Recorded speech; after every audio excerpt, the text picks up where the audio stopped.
Welcome to Financial Issues, where we join reality with truth, helping you make the most of your money by honoring God with your investments. Now listen in as we give you the practical tools and advice you need to become a biblically responsible investor. Welcome to Financial Issues. It's Thursday, June 27th, 2024, and we're so glad that you tuned in to Financial Issues today, where you can be encouraged, where you can learn how to defund darkness with a biblically responsible portfolio strategy, and where you will be encouraged not only to defund darkness, but to fund the light, to be a joyful and generous giver, to be a good steward of everything that the Lord has trusted you to manage. Our stewardship verse today comes from Job 34:4. Let us choose what is right. Let us know among ourselves what is good. Well, this comes from Job, and this is one of Job's friends giving some maybe not so such great wisdom from the scriptures here. He says, let us discern for ourselves what is right. You know, sometimes our suffering is caused by our own sin. Sometimes God allows things to happen for his glory. So that's what's happening with Job here. It's also a reminder of when Jesus illustrated that same principle by healing the man that was blind from birth. And then the Pharisees asked, who sinned, the man or his parents? And Jesus said, neither in that situation, that some things are allowed for the glory of God. Seth, what do you think? That's awesome, Shana. I love that. And, especially in those times where God in his sovereignty and his goodness allows things to happen to us that don't make sense, this is where we really need the ability to be obedient to him and to be able to do what's right through all of it, and to be able to have the wisdom to know the voice of the Lord in the midst of that suffering.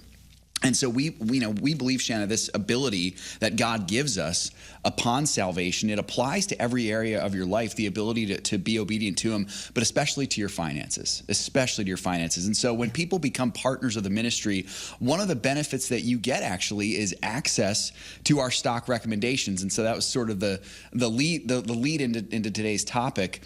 It's the FISM buy list and the FISM broad list, Shana. So kind of for our new partners and a reminder for our veterans, again, what is the buy list? What is the broad list? How are they different? How do we read them properly?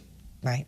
Well, the good news is that you're not left to discern what is right or wrong, what is good for yourself here. Yeah, we give you a list of things. We make it very clear. Celia called in earlier this week, and she had some really great things to say about the strategy. The thing that I love the most that she said was that it was very simple. And, that was really, I think, a compliment to the ministry, because we're making things that can seem very complicated and difficult, we're making them simple. And, we're using the wisdom that's found in the scriptures. So, in simplicity's sake, what is the buy list? Well, very simply, the buy list is where you find companies that you can deploy new money into. So we give you a buy list. Those are the companies that we think are good buys at the moment. The broad list is typically a group of stocks that the ministry has looked at from time to time. There's no promises with these. There's no, we do screen them once a month to make sure that they're biblically responsible. And if they're not, we kind of take them off the list. But that's easy to do. You can find out if stocks are biblically responsible by using one of the screeners on our resources tab called the evaluator, if you really have questions about that. But some of the things that are on the broad list have never, ever been on the buy list. They're just, they could be just interesting companies that we started to follow, but they never really met criteria to be on the buy list. But there's a good bit of a misunderstanding about the broad list. Sometimes partners will buy things that are on the broad list, assuming that this is just a broader list of maybe buys that we have, but they are not. And so what we're doing to help alleviate this problem is that the broad list is going to be changing. And if you're a partner, if you've been a partner for any length of time, you'll notice that the things that are on the broad list, the broad list is starting to shrink to include just things that have only been on the buy list at some point. Yeah, and I think that's a really good reminder, Shana, that the buy list and the broad list aren't opposites necessarily. Like I think people sometimes think they are. The image that came into my mind was two concentric circles, a bigger circle and a smaller circle. The broad list is all the companies that we keep an eye on, and the buy list is only the ones where we have kind of given the green light to say if you have new money to place and you're in the position to do it, these are companies that you can do that in. Is that a correct understanding there? Kind of a picture of it? Good. Yeah. So next question, Shana, how should partners use both of these lists to their advantage? Because both can be deployed to really help them do really well. Yeah. So make sure, number one, that you know what the rules are of the strategy, because, if you don't understand what the strategy is, you're likely to misuse it. And if you misapply the strategy or misuse the strategy, unfortunately, there's some potential for you to hurt yourself on some of those things. So don't just assume that the broad list is a list to pick from. You will be on your own if you buy from the broad list. So I would just be careful there. You can't just assume that we're watching the things that are on the broad list very closely. Like I said, some things have never been on the buy list and probably never will be. Yeah.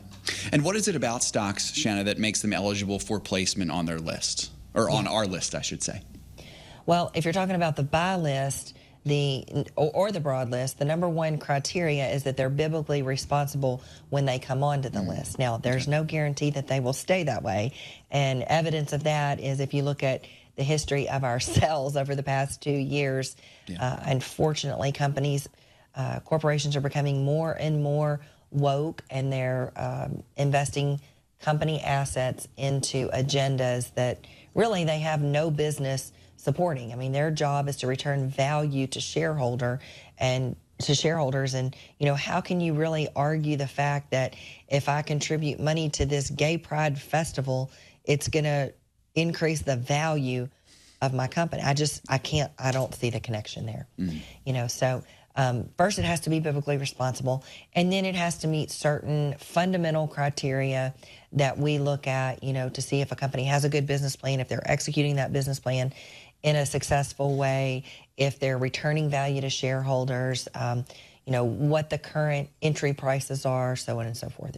There's a lot of things that we look at. Yeah, that's good. Going back to something you just said earlier, Shana, about the rules that we have. What are these rules for picking stocks to place new money into when it comes to both of these lists? Only buy companies that are on the buy list. And don't over concentrate. So, if you're looking in a particular sector and, maybe there's only, I don't think this is the case for many of them right now, but maybe there's only one company on the buy list in that sector, don't invest everything in that sector in that one company. Don't over concentrate. So initially take a position of 3% of your entire portfolio or less in any one stock position, different for mutual funds and ETFs and fixed income. But, don't over concentrate. Be patient. Wait for something to come on the list. If you can't fill out a sector right away, don't be overly concerned with that. And make sure that you're diversifying within the sectors. So, for example, if you're looking at the energy sector, maybe there's some exploration companies, maybe there's some midstream companies, maybe there's some refiners, and maybe there's more than one on the list. Don't concentrate everything within one, subsector or one industry within a sector. Make sure that you diversify. Or I guess consumer discretionary is maybe a better example because there's a wider range there. So you've got restaurants that fall into that category. You've got car dealers. You've got home builders.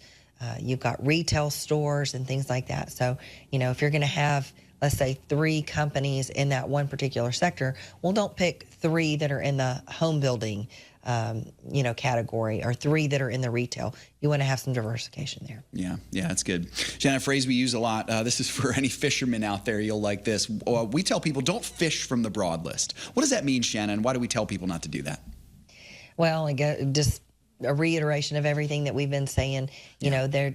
Some of the things on the broad list have never been on the buy list and probably will never be on the buy list. So just be careful from there. If you've ever if they've never been on the buy list, you're going to notice that some of them are going away, and sometimes without a sell alert, because why would we ever tell somebody to sell something that we never told them to buy? So it would be a little bit confusing to current partners. Yeah, and you mentioned a sell alert. What do we do? Sometimes that happens where a stock becomes non-biblically responsible, for example, and we have to sell. What do we do there? Yep, we send out an email and we tell you to sell the company. We tell you if it's for biblically responsible reasons or not. Sometimes it'll just be more of a suggestion or a strong suggestion, and you get to decide whether you want to do that or not. Other times where you might want to sell is if you become too concentrated in any one position or overweighted in a sector as you're going through your rebalance. Well, folks, we're coming up on a break. We hope that you will stick with us because we're going to be back with more financial issues after our break. To find out more about our biblically responsible investment strategy, head on over to financialissues.org.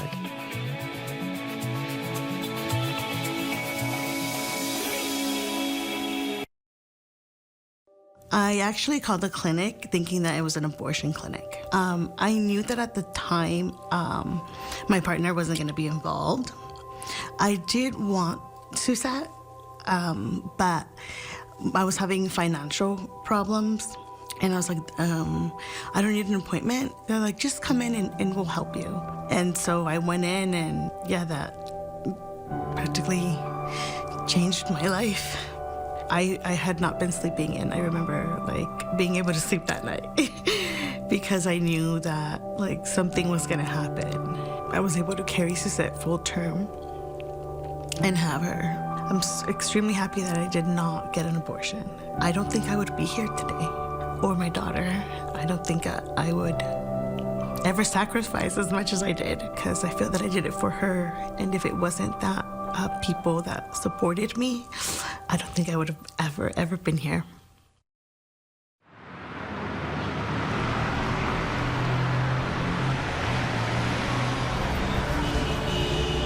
Navigating through investment options can be challenging, especially when you're determined to uphold your God-given values. Every dollar you invest is a vote for the world that you want to live in. Let your values guide your investment decisions and help to shape the culture in which we live. Become a beacon of light and pave the way with biblically responsible investing. Timothy Plan, where faith and finance collide. Before investing, carefully consider the fund's investment objectives, risks, charges, and expenses of the investment company. This and other important information can be found in the fund's prospectus. To obtain a copy, visit timothyplan.com or call 800-846-7526. Read each prospectus carefully before investing. Investing involves risk, including the potential loss of principal.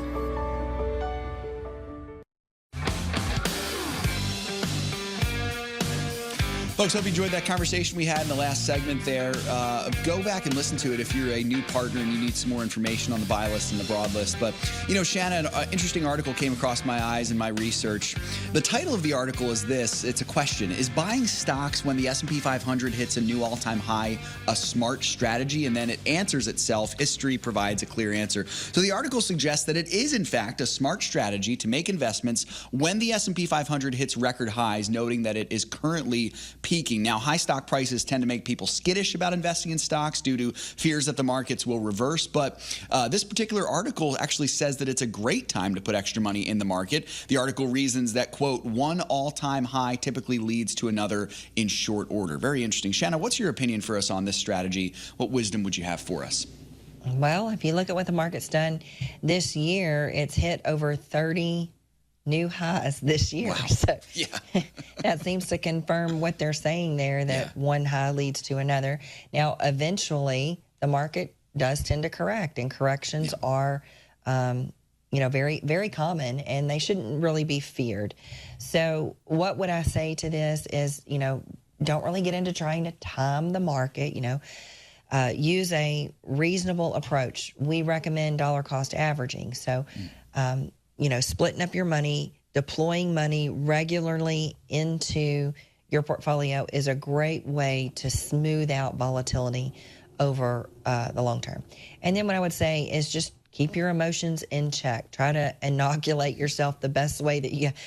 Typically, not a fan of vaccines, but I don't know if there's a vaccine for FOMO. But if there is, that's probably one that I would recommend. There you go. Yep. Well, we won't even go down that. We're appeasing our YouTube overlords right now. We're pro the vaccine against FOMO. Anyway. Yeah. So FOMO, of course, is fear of missing out. Yep. And so as the market hits all new highs, that excitement builds, that it continues. And then, I've talked to so many people over the years that have just really had bad investment experiences. They say, I invested when the market was high. And, if you were watching the show last week, and if you weren't, I encourage you to go back and find one of the episodes. But we talked about the world's worst market timer. Do you remember? I do. Bob? I do. Bob, that's right. We talked about Bob, and, he always seemed to invest his money, build up the courage to invest his money when the market was at highs. And it didn't turn out, as this article suggests for Bob, the market always dropped right after he did it. Well, of course, no one is ever going to be this lucky or unlucky to actually time the market at the exact moment that it reaches its peak or its lows every time.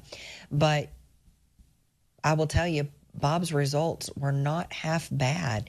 He, over a 40-ish year time period, he invested somewhere around $140,000, and he ended up with $1.1 million. So, that's not a bad result. And the market over time, if you look at a chart, the market's always making new highs.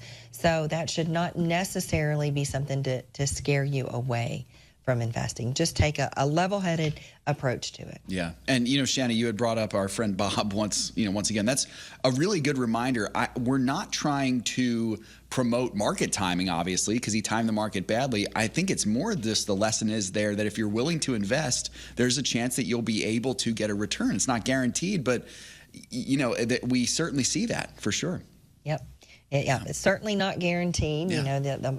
You're going to have volatility in a portfolio, but, if we look back at history, and of course, past performance is no guarantee of future results. Yeah. But if we look back at history, as long as those underlying premises stay the same, I think that publicly traded companies, stocks, are going to be a really good way to stay ahead of inflation until they're not. And I do believe that there will come a day when they won't. I think that things are changing. The levels of debt that we have in this country are out of control. And I don't see any signs of that reversing. Maybe not even a change in administration. I don't know. I don't know if we're too far gone yet, but with high spending comes higher inflation. But the antidote for inflation is still stocks. So well that said, changes, Shana. we will let you know. Yep, absolutely. Let's get to some partner questions here at the time that we have left. Carol is up first here, 68 years old. Carol says, I'm sure you've been asking this since it is down, but can you give a little input on what's going on with MA35? I haven't been able to tune in a while. What do you have for Carol there, Shana? Yeah, so this particular company is connected to the whole green energy craze, specifically like batteries and EV demand, which EV demand is bad because people are figuring out that it's not really efficient it may be very trendy from a left liberal perspective to drive an EV, but most people are finding out that there's not a whole lot of sense in it. If you live in an area like I do, for example, there's one EV charger in like a 30-mile radius. Oh, wow. So, Yeah. you have to really be planning ahead to drive an EV. The rental companies went all in on this green craze, and they bought fleets of EVs for rentals, and people are just they're having to almost give them away when it comes to rentals because people don't want to waste more of their day trying to figure out how often they have to stop and where they have to go and how much time it's going to be to plug in their cars. And so I also think that this can be, have some impacts in the political realm that things could get worse for this company under a Trump administration, because I don't know if you've listened to President Trump talk about EVs, but he doesn't think that they make much sense either. So I doubt a whole lot of government money will continue for a lot of these green programs. Yeah, it's good wisdom there, Shana. This next one comes from Bob. Now, this is not our friend Bob, who's the worst investor in the world. This is Bob, who has a lot of wisdom. He's not yet a partner, though he does want to become one. He says, Shana, my wife and I are both retired. We're living on 2 pensions. Both are collecting Social Security. We receive about $12,000 monthly, and we have a small mortgage, few expenses. I'd like to be responsible and generous before God with our excess funds. Now, between the two of us, we have 3 403B accounts through our prior employers. Since the investment options in these accounts are limited, would a partnership with you actually be able to help us much with these 403B accounts? And then he has follow-up questions there, Shana. I don't know if you want to tackle that one first. Then yeah, we let me can do tackle that these one next first. ones. Yeah. So, yes, I would suggest that it would be. Now, if you plan on leaving the money in the 403B plans, we don't have probably anything that you can invest in inside those 403B plans. But since you are retired, so I'm assuming that you're separated from service, your 403B plan can most likely be rolled over into an individual IRA. Individual retirement account. And the way that you would go about doing that is you would find a discount brokerage platform that you like and open an IRA account, and then you contact the phone number on your 403B statement, tell them that you want to roll over your balance into an IRA. They'll ask you for some information, probably get a check sent out, and once the money is deposited into the IRA, you're going to be ready to go. So your investment options will be wide open at that point, and you'll be able to use our buy list and our asset allocation models to build a portfolio that's biblically responsible. Awesome, Shana. His follow-up question is this. Will we need a brokerage account in order to work with you apart from the 403B? And then will you help us establish such account if we need it? Yeah. So, yes, you will need a separate account because, like I said, the options that are available in your 403B plan are probably very limited by your employer, and they're most likely are not any biblically responsible options or anything that's on our list. So you will have to establish that. Now, we don't have, we don't have people at the ministry that you can call in and walk you through opening an account with a discount brokerage or anything like that. We do have some videos, but it's a fairly simple process. Most people are used to, at least doing some of their business online, and you can just go to and this is not a recommendation, this is just an example of some different discount brokerages. Vanguard has one, Fidelity has one, Interactive Brokers has one, Schwab has one. So there's different, you can just kind of do a search for discount brokerages, and then you want to look for one that offers you free trades.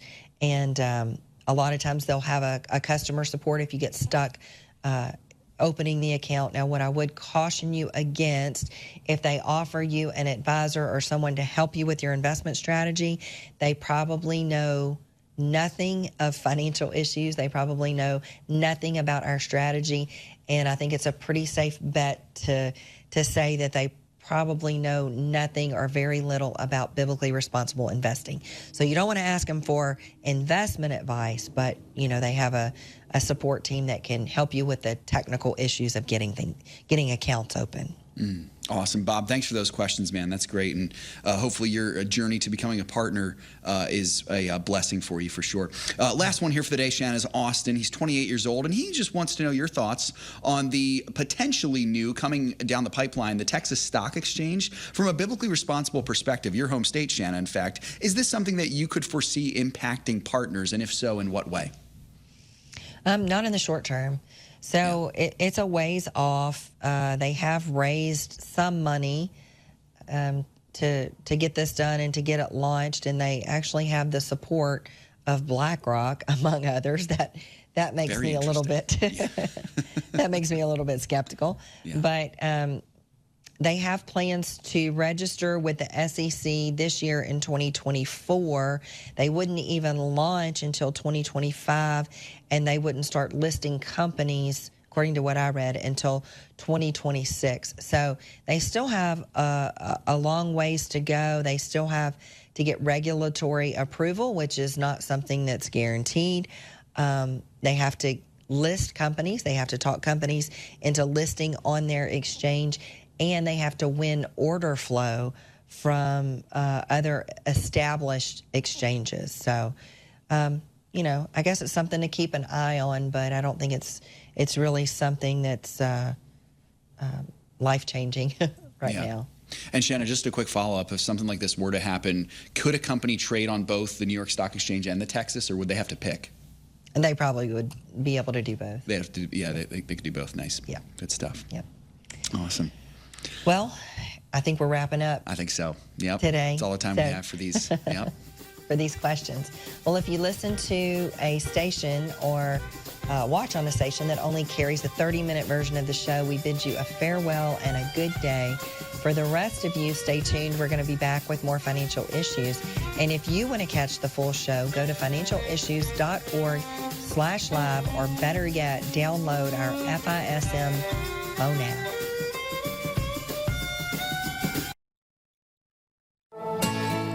Through the ministry of Preborn, the Financial Issues family has saved tens of thousands of lives of babies. What an amazing job that God has done through you, the Financial Issues family. Would you join us in saving the lives of babies? What an amazing reunion we will have in glory, meeting all the people that we have saved. Please go to preborn.org, that is preborn.org, or financialissues.org, and click on the Preborn banner. Every time I turn on the news, I get so frustrated. When I read a headline, it's obvious they're just trying to manipulate me for clicks and views. I just want to stay informed about what's going on without all the drama and opinions. I knew I needed to find an alternative, and thankfully I found FISM News. They keep the viewers up to date with all the latest news without the extra noise. Check them out by going to FISMnews.tv. That's FISMnews.tv. As of this year, more than 1,000 school districts have adopted gender non-conforming policies that intentionally keep parents in the dark about their kids' gender identities. To make matters worse, the American Bible Society now reports Bible reading is at an all-time low. We can't hide from the issues facing our country anymore. The undeniable truth is we're in a culture war, and we must be engaged. For over the last 25 years, Financial Issues has stood as a leader of biblically responsible investing, encouraging the body of Christ to keep funds out of companies that dishonor God. We call that defunding the darkness. We're at the forefront of the fight, helping you not only with your finances, but advocating for truth and godly wisdom. Run the race with us as we press forward together. For more information, go to financialissues.org. That's financialissues.org.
Securities offered through G.A. Reppel & Company, a registered broker-dealer and investment advisor, member FINRA and SIPC. Opinions expressed by Shana are hers alone and are for informational purposes only and do not necessarily represent those of G.A. Reppel or the outlet on which you are listening. You should consider how the information applies to your situation prior to personally implementing it and consult any financial professional you work with to make sure it's applicable to your financial plan. Folks, thanks for joining us here on Financial Issues. I got a treat for you here today. We have a special guest of the ministry here, a dear friend of the ministry, Dan Steiner of Preborn, is on with me right now. Hey, I just wanted to share with you and celebrate with you as well a couple of victories for us. First, personally for us, we're coming off the heels of a wonderful campaign that we enjoyed in the month of May, where we were able to raise well over $300,000 for this great ministry of Preborn. And that's all thanks to you. I say we, but it was really you. It was the listeners of Financial Issues doing that. So thank you so much. Secondly, that victory is kind of coming off the steam of a victory we saw nationwide 2 years ago that we just celebrated on Monday, actually. It was the 2-year anniversary of the overturn of the ghastly Roe v. Wade ruling, and we are celebrating that here at Financial Issues as well as Preborn. I saw a headline here: since the overturning of Roe v. Wade, approximately 200,000 babies, a little more than that actually, are being saved from abortions each year. I expect that number to increase, and I pray for that also. But we have to remember, folks, you know, the battle for the most vulnerable, first of all, it is a financial issue because it takes money to do this.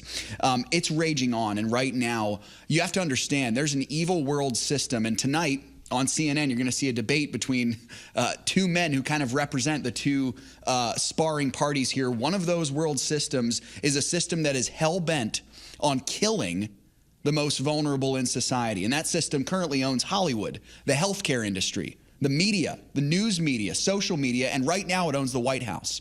Now, this is a fight. It's a big fight. Thankfully, we have these victories, and we also have the gospel.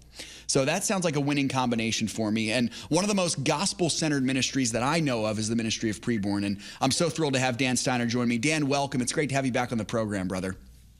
Feels like home here. Yeah. Appreciate the partnership we have. Amen. Thank you, brother. Let's just begin talking about that victory we just enjoyed 2 years ago on Monday, June 24th. We saw the victorious overturn of Roe versus Wade. How did you and the team at Preborn celebrate the occasion earlier this week?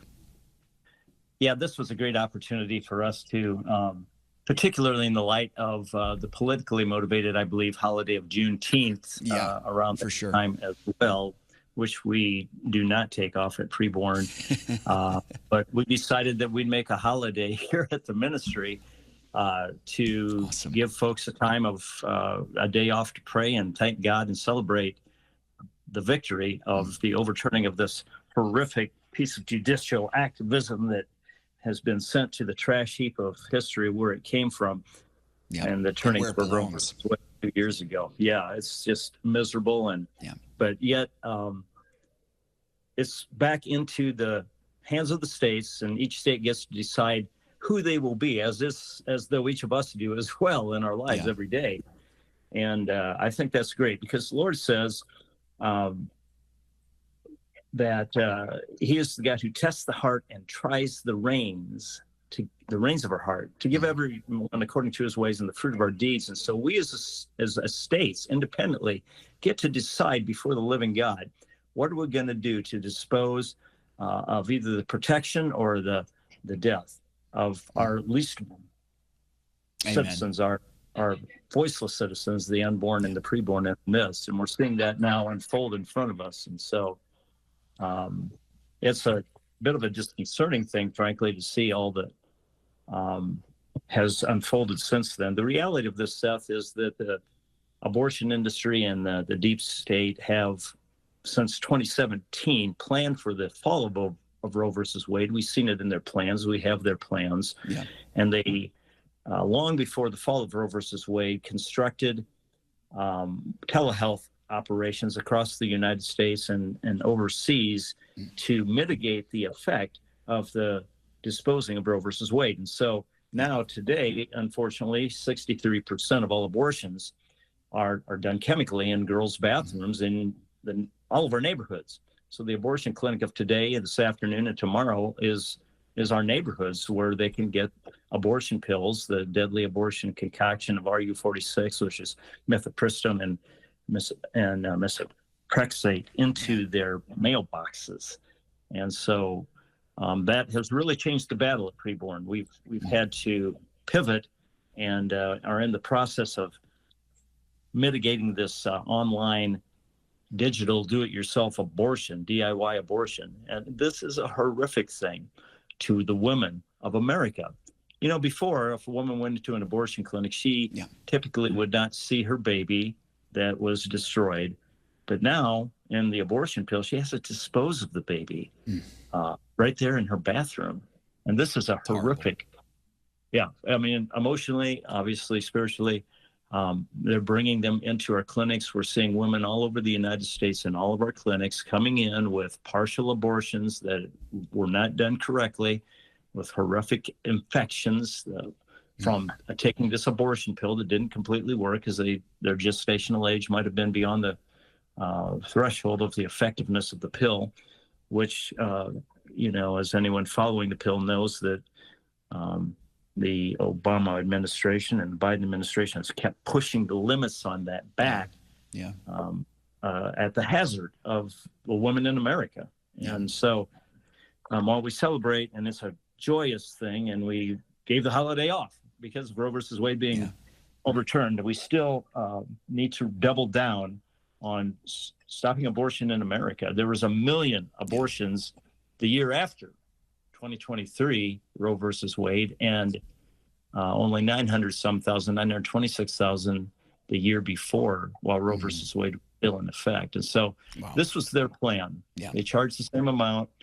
They don't have to carry the overhead of a surgical abortion in brick and mortar, and they're distributing it in every county in America. So we just covered your prayers, and thankful for the audience here. We'll do it, Dan. And, it's so true, man.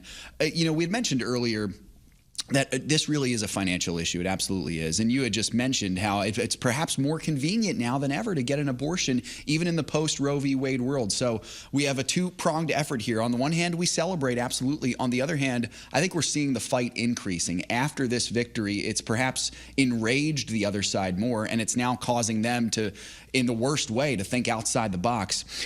Can you speak to our listeners, Dan, on just this idea of how abortion really is a financial issue and the ways that we must continue to defund this darkness? Part of our twofold mission here at the ministry is defunding darkness, and one of the ways that we do that and fund the light as well is through preborn. How is this a financial issue? Well, I think, it doesn't matter what I think. Numbers 35:33 says, "Do not pollute the land with blood, for blood shed on the land defiles the land and cannot be atoned for except for the blood of those who shed it." If we place our hopes in politics and politicians, which I want to mention that as an aside here real quick. Sure. With the debate tonight, placing aside, listen carefully, friends, placing aside personality and defects of each candidate, Biden and Trump, placing that aside, we can weigh the fruits of their implemented policies. Right. Conjecture and forecasting are not necessary, as we have a 4-year history of what Trump did and a 3.5-year policy of what Biden has done. And one of the most horrific things he did with Kamala Harris going across America vibrantly, dropping F-bombs even, promoting abortion, is that it's bringing the judgment of God on our country. Yes. This isn't about Biden, and this isn't about Trump. This is about the Lord, who sets up and tears down all authority and nations. And I don't know if we're in the waning years of America or not, but I know this. For our country and for our king, we have to stop this thing. We have to stop abortion because it's bringing economic, to your point of financial issues, havoc on the daily spending of every one of us. And it's not going to stop with a political answer. It's going to stop with a spiritual revival. And so just so encouraged, really, Seth, that the people that listen to the program here have risen up. They've underwritten about 10,000 ultrasounds last month. Amazing. Making motherhood possible right here in every county in America where we're reaching out to and online. So, it's one thing to talk about it, but it's certainly another thing, and so encouraging to see your program, the ministry, the pro-life ministry, a financial issue stewardship ministry, take a stand on this thing and do something so effective as we've done.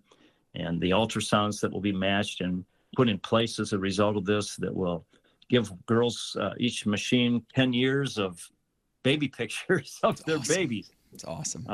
And so we are indeed facing into the wind of this cultural holocaust to try to provide loving, compassionate, Christ-centered answers to these women. The greatest thing they need. is the ability to make sound judgment decisions in their life, and that comes from the Lord Jesus Christ, a heart change that only he can bring. So we're evangelists to these women on behalf of the Financial Issues audience, and helping them to be able to move forward with wisdom in their lives when they come in, not just to save the life of their baby, but also to save the soul of the mom and the baby eventually as well. Yes, sir.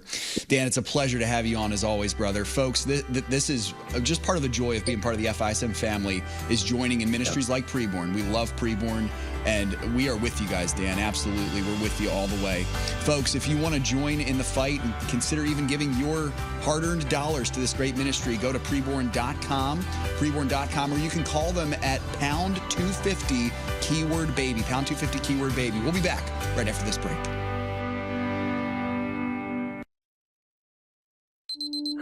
When it comes to money, I always have so many questions. I never know where to go to get answers to those questions. They never really teach you this stuff in school, like some of the best ways to handle it, how to save, when to invest, where to invest, even just what to do with the money. And if I put it in the stock market, what's the best way to protect from losing it all? That fear can be paralyzing. You don't really know what decisions to make. As a Christian, I don't want to give my money to people who are going to use it for things that God hates. When I discovered Financial Issues, it was like a burden was lifted off my shoulders. Not only did I gain access to a simple investment strategy that I can manage myself, I also have the peace of mind that my money will not be going to companies that actively promote things that God hates. Financial Issues has allowed me to experience peace in my investments.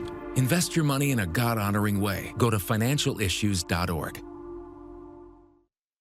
There are moments in life that define us. Choices determine the courses we take. Choices that create life, or those that save a life. And some make life worthwhile. There are decisions to stay or to go, to remain the same or to grow. Sometimes we pray and make peace. Other times we take a stand for what we believe. In celebration, mourning, triumph, and defeat, we are invested in every decision we seek. Despite differences, we have one thing in common: the desire to do all for the glory of God. Keep your wallet aligned with your heart and your investments in harmony with your faith. Timothy Plan, biblically responsible mutual funds, ETFs, and retirement plans. Before investing, carefully consider a fund's investment objective, risks, charges, and expenses contained in the prospectus available at timothyplan.com. Read carefully before investing. The opinions and recommendations expressed on this program do not necessarily represent the opinions of the station or any of the program sponsors. Additionally, all products or services offered by the program sponsors may not be known by the program. Folks, thanks for joining us today on the program. It's good to be here with you all. The partnership with Preborn is a really special thing. I was just thinking about that as we were in that break there. And it's an uncanny partnership, having a financial ministry with a pro-life ministry. But it has just been a beautiful partnership, and we love Preborn. And believe me, folks, that when I say this, that they love us as well. We are not their largest partner. They have a lot of big ones. They're on with Ben Shapiro and Tucker Carlson, but they appreciate the Financial Issues family so much. And I really believe it's because of the heart of our listeners, how much you love saving babies and spreading the gospel. It's amazing. So thank you from the bottom of our hearts at the ministry. Wonderful thing there. Great to see so many of you on the chat here this morning. It's been a good show, lively show. The markets here, let's take a quick peek at what they are doing. Yesterday, not a lot of change for the benchmark indices. It was a mixed finish on Tuesday, but yesterday, the majors were mixed again. The NASDAQ still leading the way. They were all able to squeak into positive territory by the end of the day on Wednesday. So the Dow finished 0.17% in the positive. The S&P was right around the same level, and the NASDAQ was up 0.5%. Right now, after a mixed pre-market, actually a little bit low in the pre-markets, under the flat line, the major indices are mostly positive. The Dow is hanging right around the flat line. The S&P 500 is up 1/8 or so, and the NASDAQ is up 1/3%. Oil is hanging around $81.50 a barrel. And the U.S. 10-year Treasury, a little bit lower from its mark yesterday. It's right in between that 4.2, 4.3 percentage level there. So that's what that's looking like there here, folks. Hey, I did want to remind you, as we said, the pro-life issue is really a financial issue. And just to share a headline from the other side here, taxpayer-funded Planned Parenthood will spend $40 million to boost Biden and Democrats. So this is ghastly because this is our tax dollars going to the most satanic pro-abortion organization in the world. That's the wicked Planned Parenthood, founded by a neo-Nazi who wanted to exterminate what she saw lesser races. The left seems to conveniently ignore that part. But the nation's leading abortion provider will launch an ad canvassing blitz in battleground states to promote Biden's reelection, as well as key congressional races that will determine control of the House and the Senate.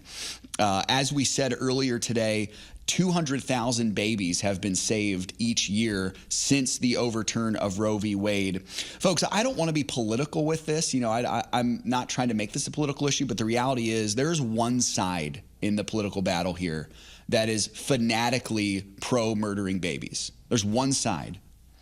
And so I would encourage you to please vote your values. Please vote your values as we consider the approach of the 2024 election, an all-important election, I believe, in the history of our country. So the Ag Report here, we got Craig Halgard coming up as well, and then we'll get to a couple more headlines here, and we'll try to hear some wisdom from our founder, Dan Celia, as well. Here is Craig Halgard with today's Ag Report.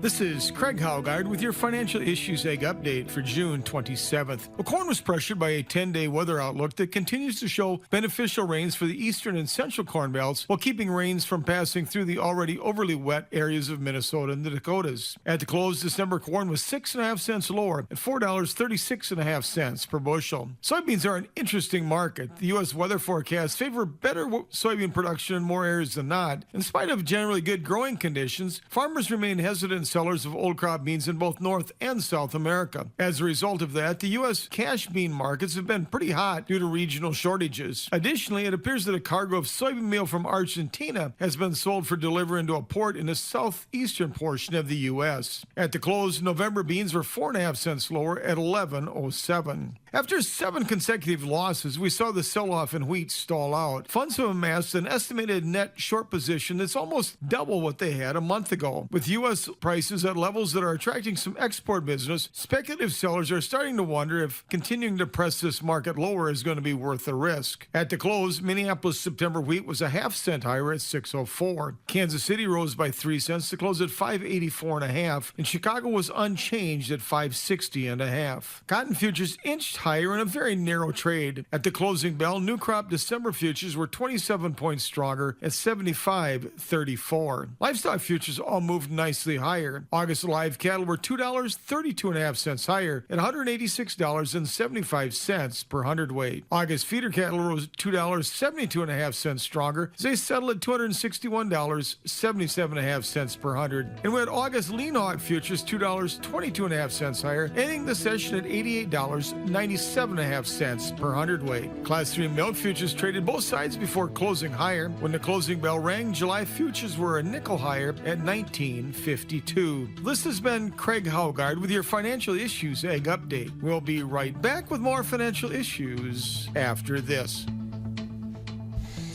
That's our Ag Report today, folks. I had some wisdom I wanted to share with you all from Dan Celia. This is a great clip we haven't played on the show yet before, but it's some of the keys of the FISM strategy. And, I always think it's good for us to go back to what the foundations of the ministry were. Well, we're not changing that, folks. We're not changing that one bit. And so this is a clip from Dan from several years ago, but really hones in on some of those key foundations of the FISM strategy. Here's our founder, Dan Celia. I'm trying to educate myself, and I'm wondering what things that you look for in particular stocks that are on your buy list that prompt you to move them to the hold list or move them to sell. Most specifically, the one I'm looking at is you had it on your buy list and now it's a hold, and I'm trying to learn what kinds of things you look for when you move them around like that. Thank you so much. You're welcome, Suzanne. Well, there is an awful lot of things that I go through to move a stock from my hold list to my buy list. And it is about 60% technical things that I screen the stocks every week on that gives me an idea from a technical perspective. And the rest of it is more of an art form, I'm going to say, in the sense that I make that decision based on how well I know the company and what I believe they're going to do in the future, based on not only the technicals, but based on a number of other things. There's so many issues that it's difficult. And it's one of the few things that I do that I've been doing now for over 25 years that I can't, and I don't really share all of it. It's the only piece of intellectual property that I own. I make a joke about it at my town hall meetings, but when a stock moves from a buy to a hold, it doesn't mean that you sell it. It means that you continue to hold it. When it moves to my buy list, even though a lot hasn't changed when it comes off, like I took a preferred off my buy list this morning, a lot didn't change about it other than the price got a little bit more expensive. But when I do that, it means, on my buy list, it means you would put new money into that. In other words, you don't have any money invested in that company and you're looking to put money in the stock market, then you would move new money to that. And in other words, you're ready to get in, and that would be a stock that would be a good one to begin to get into the market. When it comes off my buy list, it means you already own it probably, if you've done that, and you continue to hold it. The only exception to that rule is if you already own a stock, whether it's on my buy list or not, and it goes down in value, like I talked about with the gentleman on Chesapeake Gas, he added to it. It's always good to add to something when it gets lower, as long as you can maintain the cash position that you ought to have. Some good wisdom, folks, from Dan. Dollar cost averaging talks about there. Of course, some of the basics of the buy list and the broad list. You heard that caller there just mentioning those things. Really good stuff there. I appreciate all of you joining on the chat. Once again, so many of you that just can't give everyone a shout out here. But a couple good comments here. Claude is saying we should ditch the UN. Claude, I couldn't agree more, man. We mentioned evil satanic organizations earlier today with Planned Parenthood, and the UN is not much better, frankly. And I'm not sure we've seen the full picture of the UN's sinister nature just yet in the 75 years that it's been in existence since the end of World War II. So it's scary stuff there for sure. But a positive comment here coming in. Brian from Virginia shared with us saying, love scrolling through DirecTV and seeing FISM back on NRB TV. Yes, Brian, that's awesome, man. We love being back on NRB TV. And I hope that you all obviously are catching the full show, so you wouldn't need to watch on NRB TV. But if you've got NRB TV and you want to check out the, that half-hour version of our show, it'd be a great thing to do for sure. And let us know what you think of it, because we really want to be able to present our best foot forward to this new audience that we're gaining. And if you've joined us, by the way, on NRB or CSN, if you found the full show, welcome. We're glad to have you. It is truly awesome to get to be here with you all today. I think that's going to be all we'll have time for today. We got one question in here. Someone was asking yesterday, Farrell was asking about ExxonMobil being BRI. Farrell, it is not BRI. However, I will say you might get different results based on different screens that you use. So don't just trust the screeners. I mean, that's why we're here, is to be able to give you the kind of that extra level of research that you need. One of the screeners, it will screen clean. The other one, it will screen dirty. We believe that it is dirty, so we would tell you, please do not buy it. So I hope that's helpful for you there, brother. A great show, folks, as always. God willing, we'll be back tomorrow. Hey, I do hope that you will join us for Bible study tomorrow morning as well, 6:30 Eastern Time, 5:30 Central. We'll be in 2 Timothy 1, verses 6 through 7, so join us if you can. It's free, open for anybody. God bless you all. Remember, it's all His, and let's be found good and faithful stewards with the money that God has given to us. Until tomorrow, we'll see you then for more financial issues. Have a great day.